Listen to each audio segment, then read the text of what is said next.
Moving to the Tampa Bay area or Florida can be one of the best, most life-changing decisions that you ever make.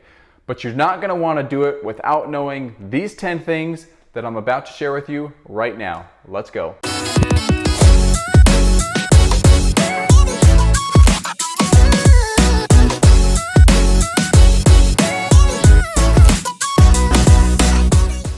Hey everyone, Brett Schiller, your Tampa Bay real estate professional, and I'm back here with another video talking specifically about some things that you need to know about Tampa.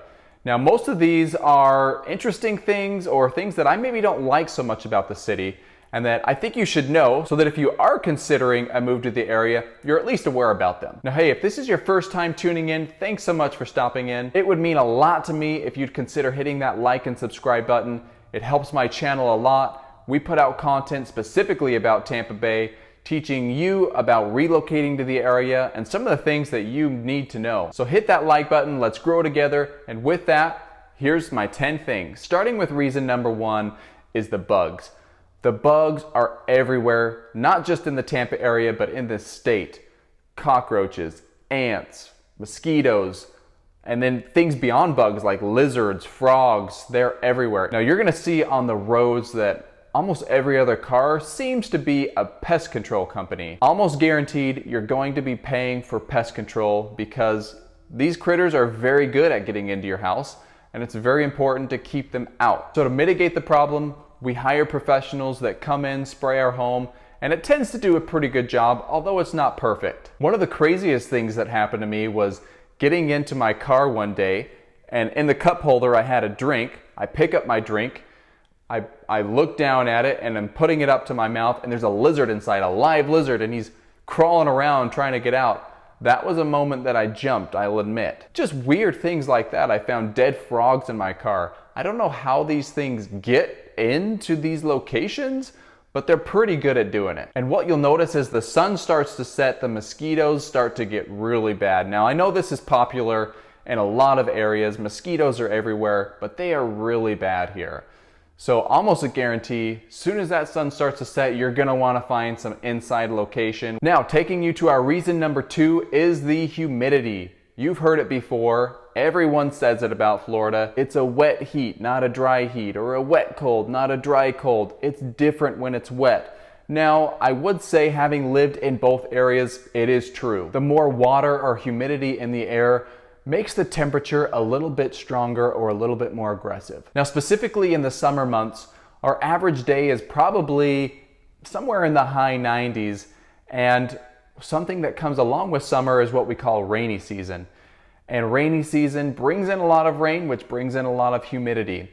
So our July and August, they're gonna be hot and they're gonna be humid. If you're one of the lucky ones that have a house in another area, these are the perfect months to ship out of the state of Florida, stay there for a couple months, and come back for the rest of the amazing months. But hey, if you've ever jumped on a plane in dry places like California, Nevada, Arizona, Utah, and ended up in the state of Florida, as soon as you walk off that plane, you're gonna feel what that humidity is like. But the good thing is, it usually lasts for a couple of months at its worst, and then it starts to get better. And taking you to our reason number 3, hurricanes. This is quite a popular topic, having Hurricane Ian that just came through and decimated some areas of Florida. Now, it was initially looking like Tampa Bay was right in the line of path where the eye was gonna go through.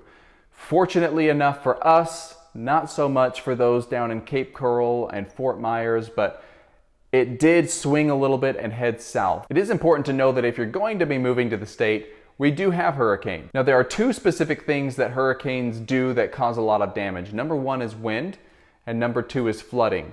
Now that's usually in the form of a storm surge where the ocean goes out and then it comes back in with vengeance and it floods a lot of houses. So the closer you live to the beach, the higher the risk of your home possibly flooding during a hurricane. It's always important to look at things like flood zones when you're purchasing a house. That's something that a good agent can help you with. The counties are pretty good at evacuating areas that they think are high risk for flooding. They have different letters for evacuation, such as a Zone A, Zone B, Zone C. Now, a lot of mobile homes are all Zone A. You've got to get out because they tend to get a lot of damage during hurricanes. But if you're really close to the coastline, you're probably going to be in a zone A, and you probably want to get out of the area or out of the state where you can be protected in the event that the storm does hit your home pretty hard. Now, where we live, we're about 5 miles in from the coast. Now, we've been pretty fortunate. We're hoping it continues, but we haven't been hit very hard in the past. And the further you are from the ocean, the higher likelihood that you're probably not going to get as much damage as the hurricane softens as it becomes more inland. And with that, I'll take you to our reason number 4. We live in the Sunshine State, sunshine. Now, the sunshine can bring a lot of heat, specifically in the summertime. As I mentioned earlier, our average temperatures in the summertime are high to mid 90s, which can be pretty unbearable. If you want to feel what that heat is like, the perfect example is to head to Disney for a day in July, stay there all day, and you're going to realize that AC was God's gift to Florida. An interesting thing to look at is the invention of the AC unit relative to the population growth of Florida. And you can see that the population starts to skyrocket after the air conditioning was invented. Now, with that, you can probably expect that your energy bills might be a little bit higher because we're running our AC units almost year round. Summer times are obviously hot. Winter times will cool down. They can sometimes get cold, but for the most part, you could be in the 70s or the 80s. Now, us Floridians have 3 ways of keeping cool during these hot months. 1 is you go inside and get in the AC. 2 is you jump in a pool. And 3, you jump in the ocean. Between one of those 3 things, you can usually cool yourself down enough to hang through those unbearable months. But the good news is, if you can hang through those couple of months, the rest of the months are beautiful. And taking you to our reason number 5 is school traffic lines. Now, this was something that was a little surprising to me, and it depends specifically on the school and the area. If your kids are going to a public school, you're probably not going to have this much of an issue because there are school buses. School buses take large group of kids and take them to school so that less cars have to be on the road. Now, there's a lot of people that opt to put their kids in a charter school if maybe they're zoned for a school that is subpar to what they desire. Charter schools do not have bus systems, therefore every single parent has to take their kids to school.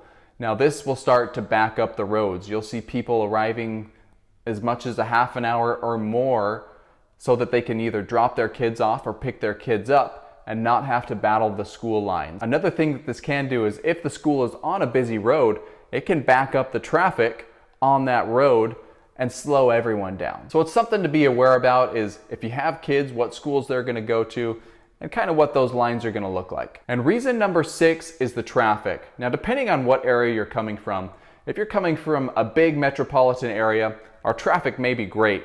But if you're coming from a smaller area, the traffic can get pretty bad. There are specific areas that seem to always be backed up. There's a road going into Tampa, the I-4, that we call Malfunction Junction. It goes from 4 lanes down to 2 lanes, and it's almost guaranteed, unless it's 4:30 in the morning, that junction's gonna be backed up. So if you're coming from the south of Tampa and need to get to the airport or need to get into the city for work, it's important to plan around these different traffic patterns. The more you can stay off the road in the mornings between 7 and 8:30 and the afternoons between 3:30 and 5:30, the better off you'll be. Now, my reason number 7 thing you need to know about the Tampa Bay area, and this is probably true for Florida, is the grass is a little bit different here. Now, in Utah, I grew up with Kentucky bluegrass. It was beautiful, soft, lush. You could walk out with your bare feet, and you could roll around on it, and it just felt like rolling around on a pillow. The most popular grasses that we have in the Tampa Bay area is probably number 1, St. Augustine. Number 2 is Bermuda, and number 3 is Bahia.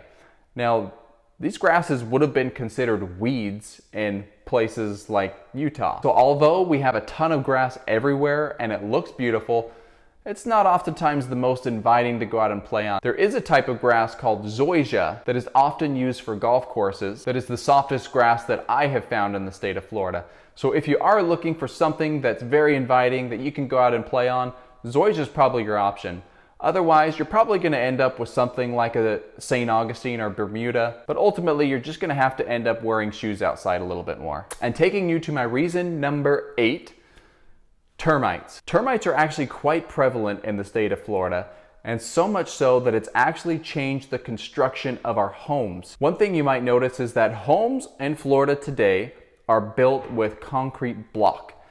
And specifically on the first level, some builders will even put concrete block on the second level. And the number one reason for that is to mitigate termites. Number two reason for that is for hurricanes. What we typically say is it's just a matter of time that termites are going to get into your house. Now, this is really important if you're an investor looking to purchase items like fixer-upper properties that were built in the 1920s or 1950s that have been there for a long time, and they're probably a wood frame house. It's almost a guarantee that they've had termites. It's just a matter of how bad is the damage. So we always recommend getting an inspection when you're looking at a house, so that way you can understand if there have been termites or there's signs of termites, and what the damage would look like and how you can repair it. Now, fortunately, because we've moved to block construction over the last few years, we're having less and less issues with termites. So it's a good thing that the cities have kind of addressed that with builders so that we can lessen the impact that we have on our homes. My reason number 9 of things you need to know about the Tampa Bay area, and this is kind of an interesting fact, Tampa Bay is the lightning capital of the United States. There is a lot of lightning in the area, and it's not surprising that we've named our hockey team the Tampa Bay Lightning. Now you're going to notice, especially as clouds start to roll in or storms start to roll in, there's a lot of lightning that's going to be happening. And it's something to be mindful or aware about, specifically if you're a family or an individual that likes to spend a lot of time in water. Now, what I've seen a lot of residents do is they actually get an app, like a lightning tracker app, that shows where lightning is specifically and how far it is from your location. So it tracks your location specifically, and it'll say, hey, the lightning is happening 5 miles from where you are. And it's a good thing to keep track of if you're in the water, or if you've got kids in the water, so that you can keep everyone safe in the event that that lightning gets a little bit too close. And finally, my reason number 10, things you need to know: Florida does not have any basements, which means Florida does not have any storage. This was something that surprised me. The water table is really high in the state of Florida, which means they can't dig down, because your basement will just end up being a pool inside your house. So the number one thing that I have noticed is that the amount of storage that you have in your house is very low. There's a few closets, and most people are going to end up using their garage for storage. So you'll find that they move their hundreds of thousands of dollars worth of vehicles outside and keep their $10,000 worth of items in the garage. It's always baffled me. The alternative to that is to get a storage unit. One thing you'll see driving around the city is storage units are very prevalent, and they're everywhere. A lot of people will opt to pay for a monthly amount to get storage so that they can keep all the things that they want without having to take up room in their house. So there you have it, guys. Those are my 10 things that you need to know about moving to the Tampa Bay area. Thanks so much for stopping in. Once again, my name's Brett Schiller. My wife and I are both licensed agents in the state of Florida, specifically in Tampa. We're here to be a value add to you. If you have a question that we can answer, please don't hesitate to reach out. I'm going to put my information on the screen here. And hey, if you're looking for more information, maybe some more specifics about specific areas that you might want to live in or different schools, check out some of our other videos, or we have actually created a relocation guide that talks specifically about some of those things. So be sure and check that link if that's something you're interested in. And we're looking forward to seeing you on the next video. See you then.